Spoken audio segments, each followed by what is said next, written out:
Now then, people, it's Joe and Leeds TV, and it's time for part 2 of your transfer window chat with the squad, the only squad, the original YouTube Leeds United content creators, all Leeds TV. So we've touched on there, obviously, all the deals that were done from an under-23 perspective, deals that have been re-signed from the previous season. And then we started to see movement across Europe and bringing in some top talent. And the first real major signing, Rodrigo Moreno from Valencia on a 4-year deal. This just blew it wide open for me, seeing Spain's number 9 coming to here. You know, Oscar touched earlier on about us being linked with the cream of the championship. He mentioned Ollie Watkins, although after seeing Watkins against Villa, I'm still like, well, I wouldn't have minded him. Then again, I could have scored 3 against Liverpool that night. No, he was good, man. He was very, very good, man. He was. That second goal was like, that one where he just turned Van Dijk and just smashed it. The other ones were a bit fluky, though, I did think. I don't know. Did he do a perfect hat trick? He did left foot right. Perfect hat trick. So put some respect on his name, Jack. Hey, that's some going that on your first Premier League game. Perfect hat trick, innit? And against the champions. It's not. I was so pissed off because I was like, this just takes the shine off our performance, man. We didn't even get any points. They've just hit them for 7. Points. Imagine Joe City's room winning game. That's all that gets thrown. It's like, no, it would have freak result. It would have freak result. It would have freak weekend, wasn't it? Come on, mental weekend. But yeah, come on, talk to me then. Rodrigo Moreno, what a signing. Yeah, I think statement of intent for me. Statement of intent from Leeds United. That right, we're not here just to make the numbers up. We're here to take part. We're here to do business now. That's it. That's how I've seen that. Because when you sign Spain's number 9, and he's not a prolific scorer, but he's still not Spain's number 9 unless you've got some talent. Yeah. And you're not going to go and spend 32 million on a player unless you've got some talent. And I think we're seeing glimpses of him at Sheffield United, what he can do. And I think the more game time he gets, we're going to see some player with him. We are. Yeah. We're going to see some player. He was fantastic against Man City. Come on. 3 minutes, scored. His all-round game that night as well was fantastic. He was brilliant. I think he's just going to keep getting better and better. I think, like you say, they've not really had a pre-season. I think it was really harsh for people to judge him and Koch like just straight off the first 2 games. So I think they're just going to, I think they both have been getting better and better. Just on what you're saying there, though, it's been a weird one, because we all expect Bielsa, you need at least 23 weeks to get into what you want. Thrown these in straight at the deep end, because he knows these are quality players. I can't really. Yeah, maybe there's something in that, Jack, is that JKA just wasn't up to standards. Oh. Eddie was brilliant, but didn't fit the system that we played. Izzy Brown was just shit. Yeah. I think we all see that now, as daft as it seems, because Patrick wasn't putting the ball in the net, but I think we all actually now appreciate what he actually did for the team and what his role is in that team. Bielsa knows more than any of us. Bielsa's forgotten more than any of us, and we can all scream and shout from stands and have a go, but at the end of the day, he's always right, and we're not. And that's it. It's as simple as that, isn't it? Trying to find your tongue. Is it still up Bielsa's ass? For me, Rodrigo, the fact he's come in so quickly. Oh, okay, he's not started yet.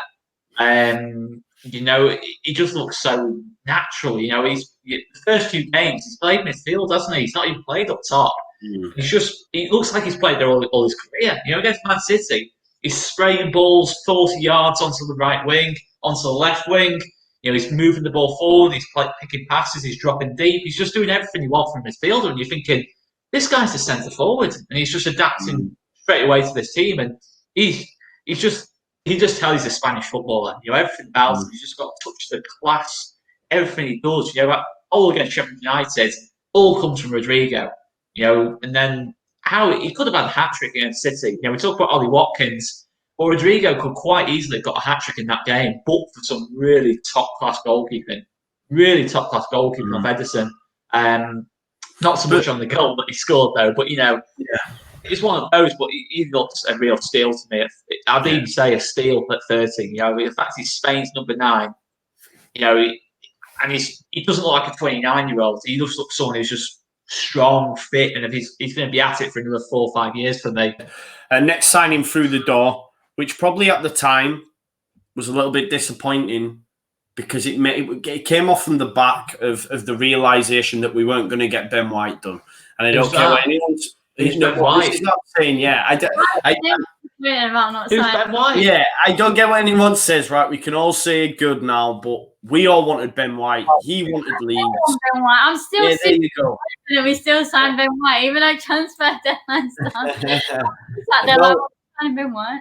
He wanted it. Even I've seen an Instagram post earlier on that Ollie Casey and Ben White said "miss you," and Ollie Casey replied with a little cryy face, "miss you too." So pass me the sick bucket. No, pass me the sick bucket. Come on, Oscar, don't give it that. Look, if he wanted the movie, The Hand of the Transfer Request, I'm not going to say it on the video, but look, Ben White did immense things for this club, but the thing is with that might be a bit off, but look, if he wanted that move to this club, I'm not saying he didn't, but if he really, really wanted it, he'd have handed that transfer request in, and he just got it done, with his agent, with the power players have these days. I do still think he could have got it done. And look, I wish him the best, but no, our big German. So let's talk about him. Go on then, Oscar. Yeah, so obviously, Big Robin. He's made a really good start, hasn't he? He has made a good start to life at Leeds. He is commanding. He just something different to Ben White for me. He just looks a proper. You see him as a future captain. When Coop's obviously getting on a little bit. I think 29 now. You think obviously he's probably going to be his last 2 or 3 years at the top level for us. And you think Robin Koch's probably the natural replacement in that time, and he just brings something different to that defence. I think obviously Ben White. Look, Ben White. There's certain things that Ben White was better at than Robin Koch. I think certainly in terms of taking the ball out the back, Ben White could just beat a player like a winger almost. When he took the ball out the back. I don't think Robin's as kind of like has that kind of low centre of gravity to do that kind of thing, but. Other things that he does really well. I love his, those little diagonals he sprays onto the left wing, right wing, and that lot. And I think in the air, though, is he top 3? I think for like aerial duels and stuff like that. He's pretty much top 3, top 4. I remember speaking to. I think we'll see a couple of goals from him. Do you? Yeah, no, definitely on set pieces. I think he gives us a threat. We've already seen him. Against Fulham. He's almost scored against Fulham, and Sheffield United had a decent little chance. I can see him definitely getting 3 or 4 goals this season at least. Yeah, definitely. How impressed have you been with him then, Jack? Right, I'll be honest now. After the Liverpool game, I was like, "What the hell have we signed here?" And I'm going to hold my hands up and eat the biggest piece of humble pie ever. But I think my thing would always it was Ben White, wasn't it? I was still hangover to Ben White, that we didn't get him, that he was staying with Harry Potter down on the South Coast and not with someone who could probably make him even better player than what he is. Yeah. But the last 2 games, the Sheffield United game, the Man City game, I can see now, I've just sort of forgotten about Ben White now. I have. Because he's coming into his own, and I think that himself and Cooper now seem to be getting a little bit of a partnership. They're getting a bit of a bond together now, and this is the other difficult one. This is where I'd hate to be a manager now, because we've got another, obviously, a Spain international staff. How do you fit them all in? That's what I'm saying. It's going to be hard. But remember, we always have loads of injuries, so I think we do. That's my thing, though, right? So we've brought in that. I was going to come to it next, but we'll discuss it now. Yeah, no, it's fine. It's a perfect. I love that. You've segued. You know, it's a perfect segue. You set them up, and I knock them down. But no, honestly, Diego Llorente, comes in. I think 27. From Real Sociedad. Comes through the door, experienced, playing for Spain tonight alongside Rodrigo. Great signing. But my thing is, hypothetically, if we don't get any injuries, he doesn't play. So what's going to happen then? Do you know what I mean? That's what happens. Please. I don't know. He's just going to have to work hard to try and make sure he gets his place. But maybe cup games. I don't know. The one thing that we got the FA Cup now. Yeah. Yeah, we're on the FA Cup now. Well, that's what I'm saying. The cup game. But say we get 3 rounds, get to 5th rounds, 2 rounds. He's played 3 games. Do you know what I mean? I was very much saying Gvardiol, 20-year-old, 20 million, not worth it.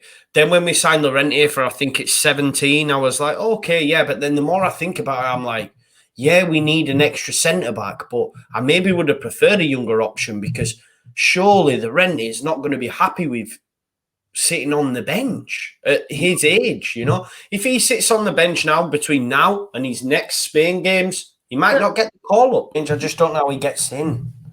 I don't, because as daft as it seems, and if you'd have said this 5 years ago, we'll be in Premier League and Liam Cooper, you'd be captain, and you'd be one half, you'd have been shot on the spot, would you not? Yeah, he's keeping out Spain's centre-back. Yeah. If you'd have said it when it's fun, you'd have got your head kicked in, wouldn't you? Saying, and now I'll say to him, I'll have a bit of what you're having. I know. And now look at him. You could not even imagine dropping Liam Cooper, could you? You couldn't. You can't see him dropping Liam Cooper. You can't, and that's why it's. I mean, it's a nice. I suppose it's a nice. Yeah. To have all these players, but how do you keep them all happy? That's what I'm saying. And then does a bit of. Well, Oscar knows how to keep calm. There's a bit of animosity coming then, and there's a bit of, bad feeling coming at the dressing room. I don't know.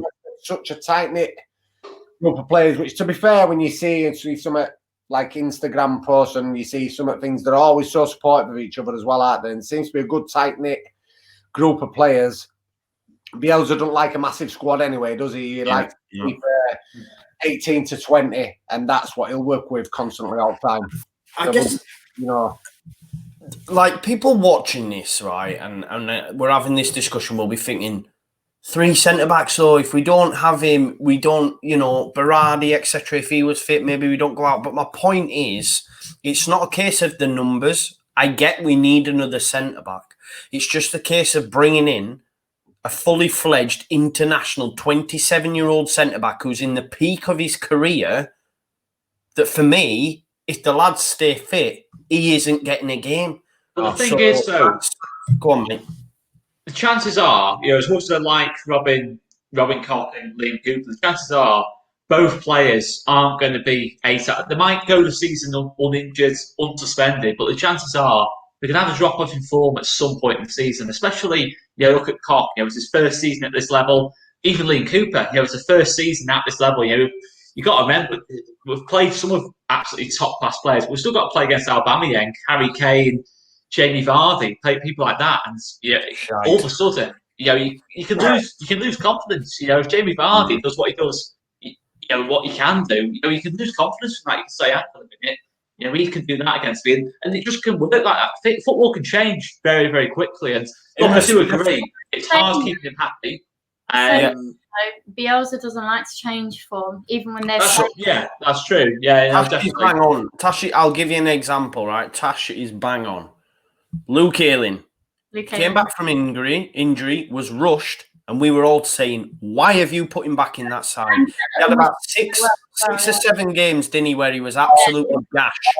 But the thing, Luke Ayling, he had Jamie Shackleton chasing him. No disrespect to Jamie Shackleton, but Llorente, he's playing for Spain tonight. I do agree. It would take a lot. It would take a lot for him to drop Liam Cooper or Robin Koch, to have a bad few games.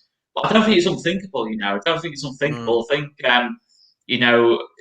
Yeah, it's a hard one, isn't it? It's hard to know. Now, obviously, he's stuck with Tyler Roberts a lot. I think Tyler Roberts probably his last start was probably against Man City. I think he'll probably come out of the team, after the international break. I think he could do with a loan.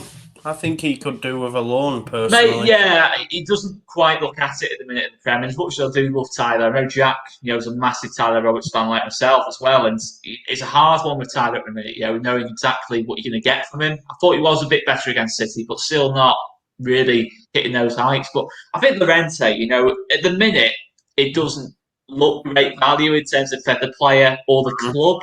I think for the player more than anything, I think having someone like that on your bench, you can bring him on with 20 minutes to go. If balls go into the box, and you can just shove him on just to win headers for like 20 minutes.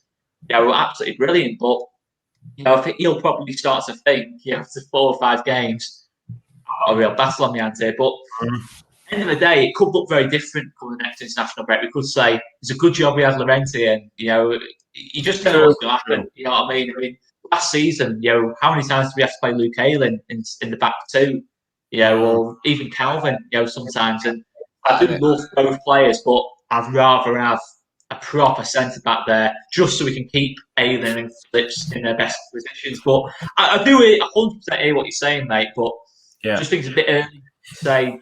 It's just. But, yeah, it was just more just for a topic of discussion, really. I've just been mulling it over and thinking, how does he get in? Just in my own head, and it's just to put it out there, see what your guys' thoughts on it were. Yeah.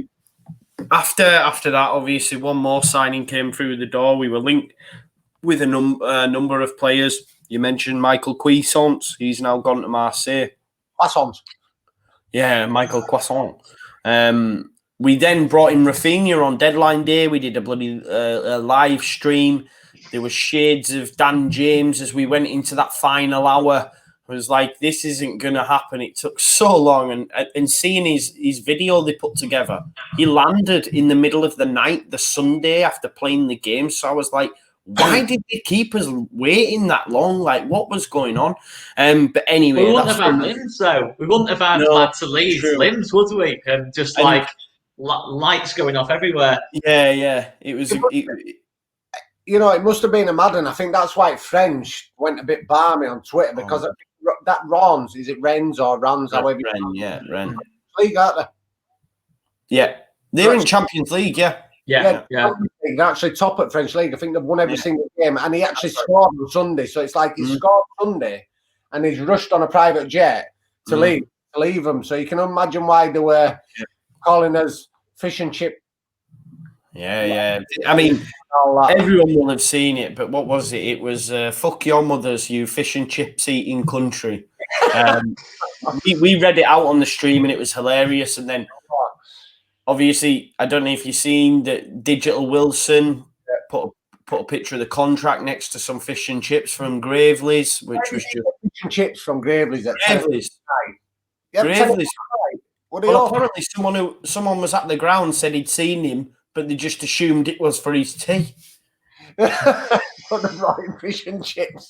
Yeah, I don't know. That might not be the case. He might not have got it from Gravely's, but I would assume so. But then again, what time's it open till? Midweek, Monday?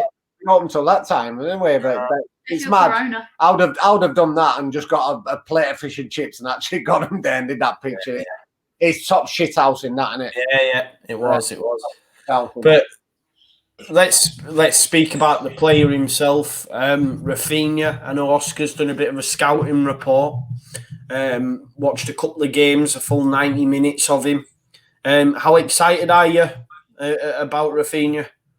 Mate, it's one of those signings where I look at and think, this guy, 23-year-old, I just think under Bielsa, he's going to go serious levels. He's seriously, you watch him and think he can win those games on his own.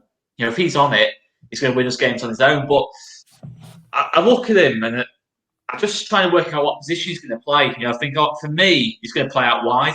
I think he's going to be really threatening Helder Costa. As much as I do like Helder Costa, I do think his position's under a little bit of threat now. In terms of, look, the player himself, left foot, right foot, he can play he can do anything.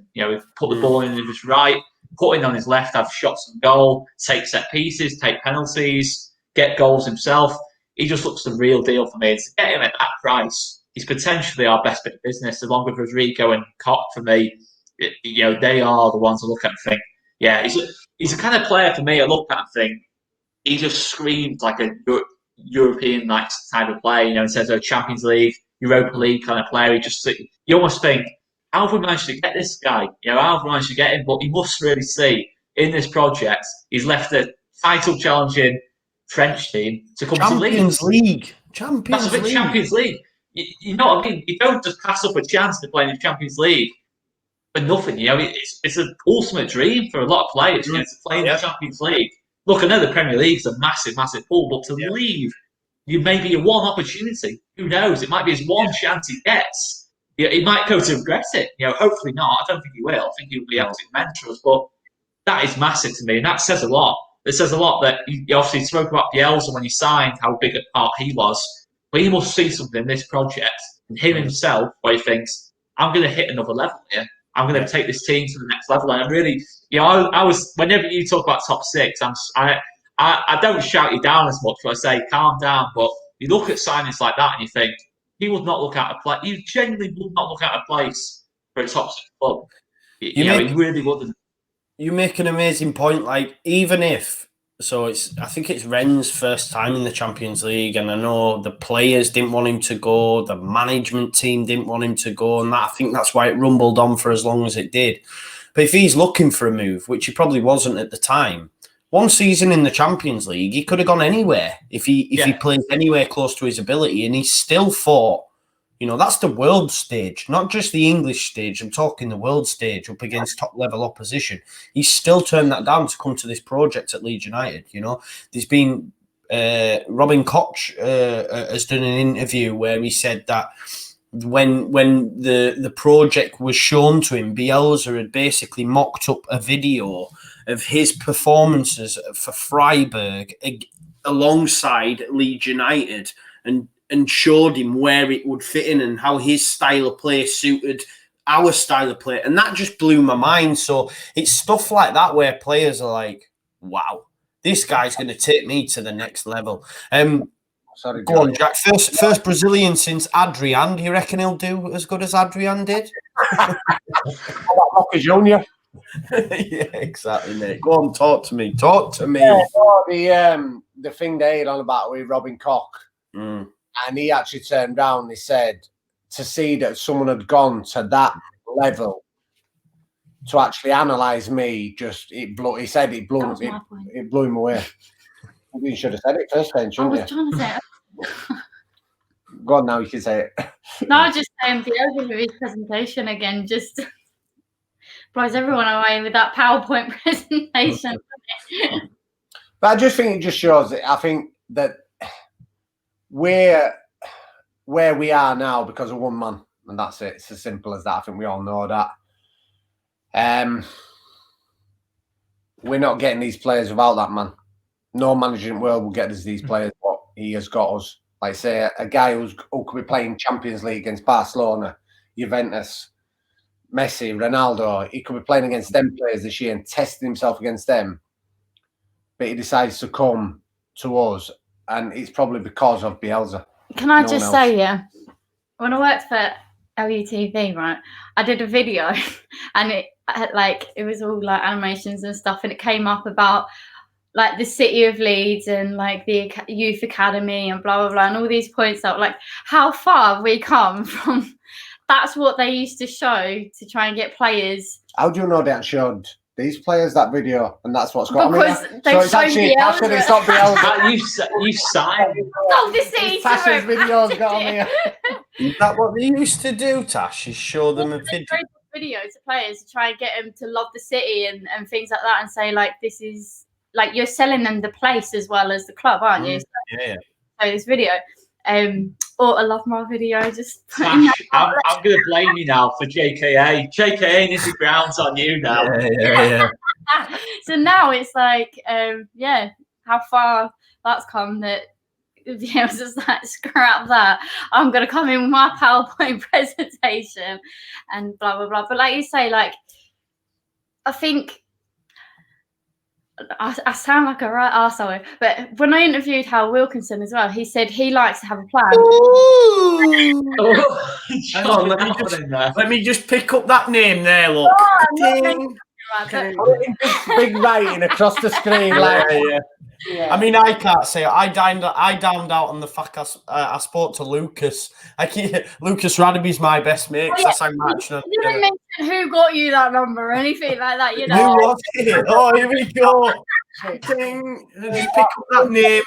But anyway, can I just make this point? So, I like to go with a 10-year plan, and I like the players don't like to think that they might be playing or they might be dropped here or whatever. They need to know this plan, and they need to know that where you fit in it, and you have to be serious about it, because you know why. It's like, you say if you got a job and they go, "Oh, we might use you now, but we might not," or whatever, or I don't really know what the future for the club is or what we're going to do, blah, blah, blah. Like, you know, and he made this really good point, and he said it a lot better than me.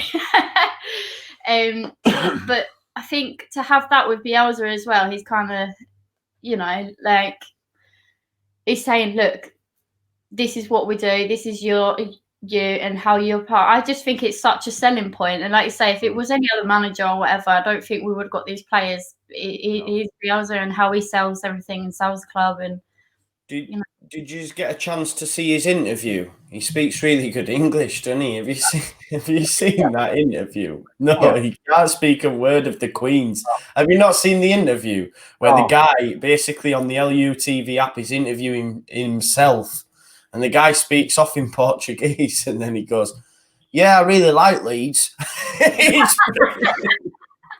Honestly, please, you need to good up here. Yeah, it's brilliant, isn't it?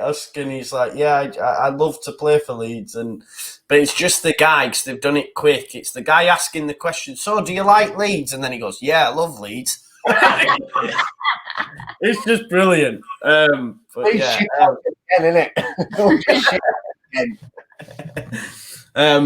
but yeah, I mean, out of all them ones that we've discussed over the two shows, who's the most excited, or who's the one that brings you the most excitement? I can't even say his name. So the one the French were getting mad about. Raphinha. The one, Raphinha is the one, yeah. Yeah, I think he's the most exciting one. Like you say, if they're kicking off and like the position they're in and that, and you know, like it says a lot about a player how the fans react to when they leave. That's true. And I think he's the most exciting for me. Yeah. Me, I would say Raphinha, for a simple reason. The bits I've watched of him is just unpredictable. You don't know what he's going to do. Like I say, 2-footed player, he can do anything. The one that I am excited about, because I just know how good a player is Rodrigo, and I think that we are going to get the best of his career now at us. Yeah. I think we will see the best of him. It's nice to see someone try and header it in the other game. It was good, wasn't it? Yeah. And it was a great save, to be fair. Oscar? I've got to go. Don't name them all. Do not name them all. It would have been one of them too, but Raphinha for me. You know, he just got that. He's left the Champions League club to come to us. You know, he's left a potential title race in France to come to us. And looking at the Premier League's massive, but you compare that. You know, obviously, you know, Jack was saying before, you know, Bielsa's pull. Compare that to Villa. You know, Villa have only been able to sign players from Championship clubs, really. You know, Ollie Watkins from Brentford, Matty Cash from Forest. I'm not saying they're bad signings, but I'm just saying that's the difference in pull. Do you really think Dean Smith and John Terry could get Raphinha, Rodrigo, Koch, and that lot to sign? Dude, I seen some clown on Twitter trying to make out Dean Smith. Did you see it? Smith was better than Bielsa. Yeah. Hold on a minute. Out next week. They'll be transferred out next week. So you know that's the thing. But there's no way. There's no way Dean Smith or Graham Potter or David Moyes or any of these other managers, you know, below the top 6 are getting players of this caliber for me. And yeah, you can make an argument for all of them. I'm not going to, because I'm not going to make it a long answer again. But Raphinha is the one I look at and think he could be worth double, treble, what he's worth now if he really gets, into the flow of things. And I think he will, to be fair. I think it's a shout, to possibly even, come off the bench against Wolves, maybe even start the game against Wolves, who knows? It's a bit boring. I'm going to say Robin Koch, just for the simple fact I've been so impressed with him. Like you say, after a few games, I'm already done with the Ben White. It still hurts a little bit, and I'd like to see him at some point, but I don't think it'll happen. But I just think he's just looked brilliant. Even in the game against Liverpool, I think he was still good in parts. He was still good in parts against Fulham. And I think, I love the lad. I love the lad. And I think he'll just go from strength to strength. But that's that. I mean, just finally, we'll finish on probably the biggest deal of the window, not just for Leeds, but in England, in world football, was this deal. I'm going to ask you what this deal is that I'm speaking about. Yeah, some Argentinian. Yeah. I mean, we didn't sign Messi. Oh, we didn't sign Messi, did we? We signed even someone better. We signed someone better. Will he be third choice winger in this team?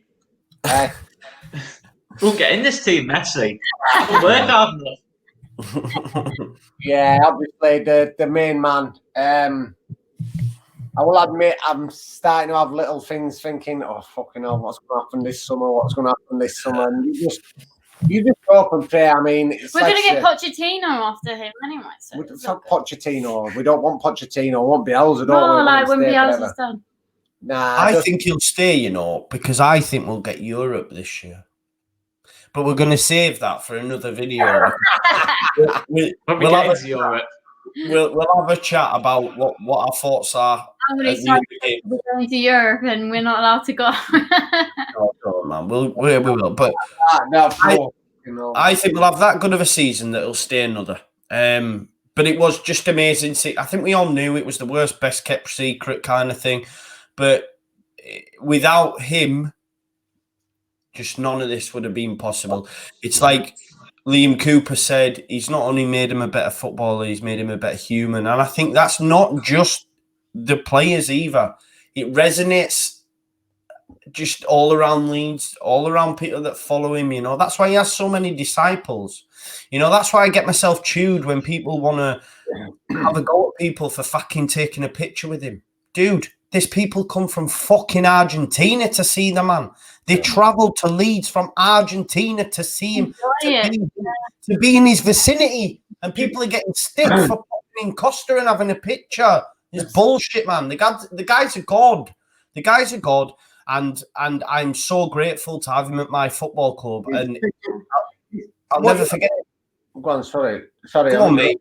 But what you're saying there as well, he's so humble with it as well. He will not ever refuse. He will not think. I mean, if you took a kid with you, God, he'd love you for. He absolutely loves. He loves kids. I'm gonna go stalk him now and take Charlotte. I don't mean that to sound. This is the one who caused trouble in the South Stands. South Stand Ultra. But he's just. I think even in our city in Leeds, he's made it the feeling in Leeds as well. Is through him. It's such an incredible feeling.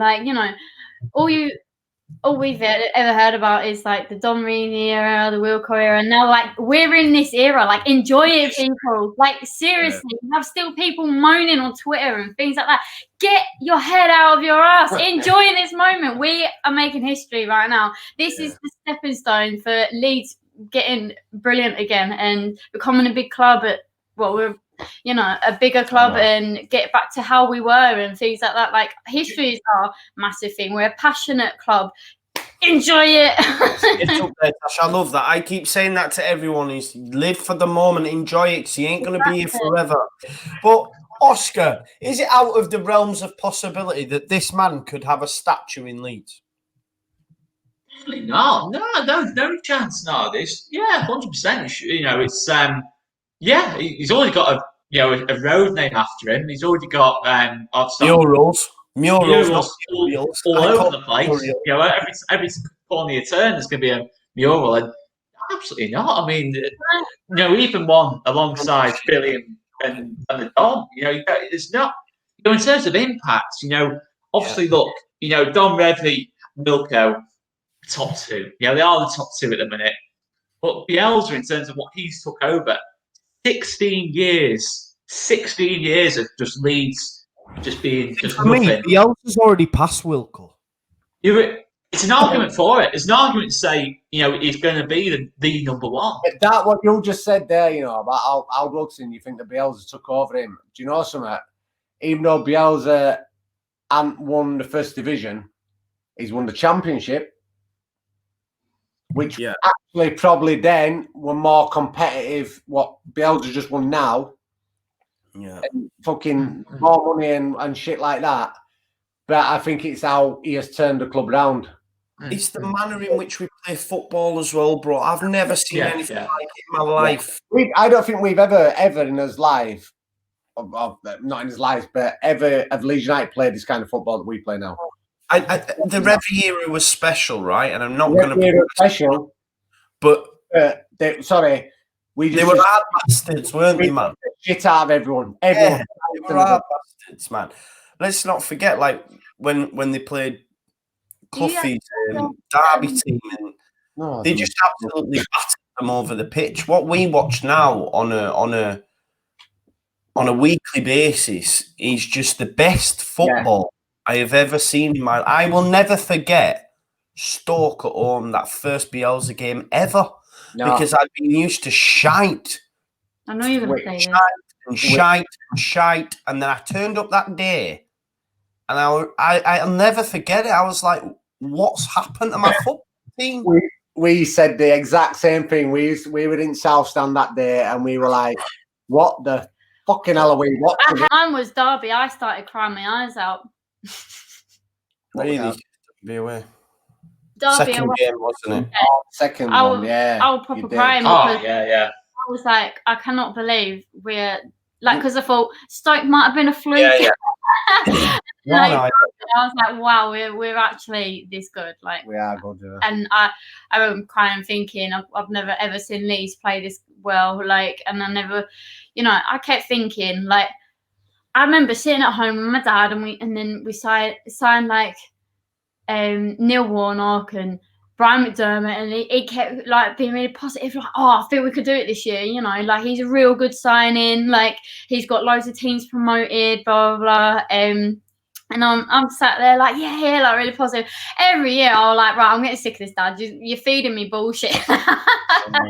Like, and it was like, are we just a curse? Like, every time we seem to be doing good and then falling apart again, blah, blah, blah. But I was like, are we just a curse? Because it just seemed that no matter what manager we got in, and then even when Bielsa, like, when we didn't go up then, and I was like, are we actually a curse? Like, are we ever going to get out of this league? And, like, I'm guessing every Leeds fan felt like that. So, this is what I'm on about the statue and that, man. Bielsa's took this team, like you've just mentioned there, it was going nowhere. It was going nowhere, right? He's got us playing the best football I've ever had the luxury of seeing. He's then stayed longer than he's ever stayed anywhere, including his native Newell's team. Do you know what I mean? Who he loves. They've got a stadium named after him, for fuck's sake. That's the kind of impact this man had. That could be, not necessarily a stadium, but a stand maybe named after him. We won't name the stadium after him, but a stand maybe. Because what will happen is, Oscar, he's going to take this team to the Premier League playing the best football. He's then going to take this team to Europe.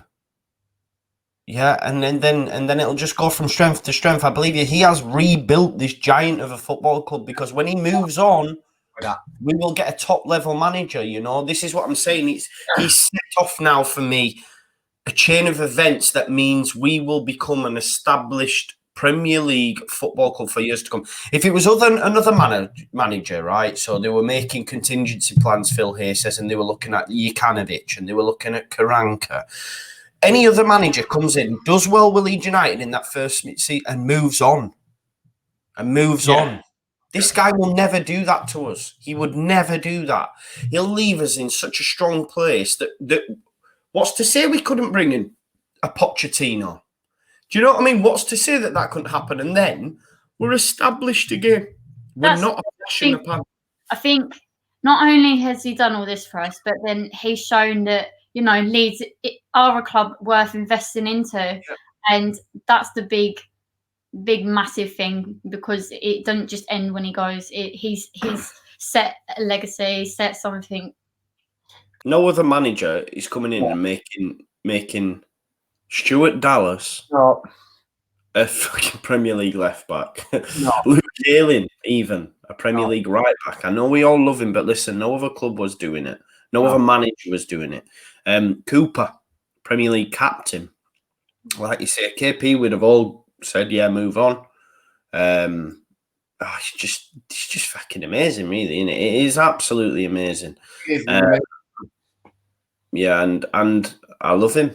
And it'll be a sad day when he moves on, man. Definitely. But that was, as you can tell from the long eulogy we've all mentioned, that was the signing of the summer. Yeah. Without a doubt. Yeah, definitely. But yeah, thank you everyone for tuning in. That was your Leeds United transfer window. Our thoughts on the incomings. Let us know what your thoughts are. Let us know what your favourite signing of the window is, the one you're most excited about. Talk to us about the young lads that were signed as well, and let us know your thoughts on that. And of course, please like, comment, share, and subscribe as we're on that road to 20k now. That's the next milestone. Hit a subscribe. I was looking at the analytics today. Over 50% of you watch this video and are not subscribed. That's not normal, man. Not normal. So if you 50% that watch this video that aren't subscribed, hit subscribe, then we'll be at 20k before you know, and it just helps us continue to put out good content for you. Keep it locked to All Leeds TV. We're going to do another similar video just discussing the first couple of games and what we can expect from the next few, which is Wolves, Leicester, Villa, and Crystal Palace. There we go. So let's see. Take a look ahead to them. So as the content continues to come out during this international break from your team at All Leeds TV, and it's nice to see these two. Wait, that way. Nice to see them two again. So we'll see in a bit.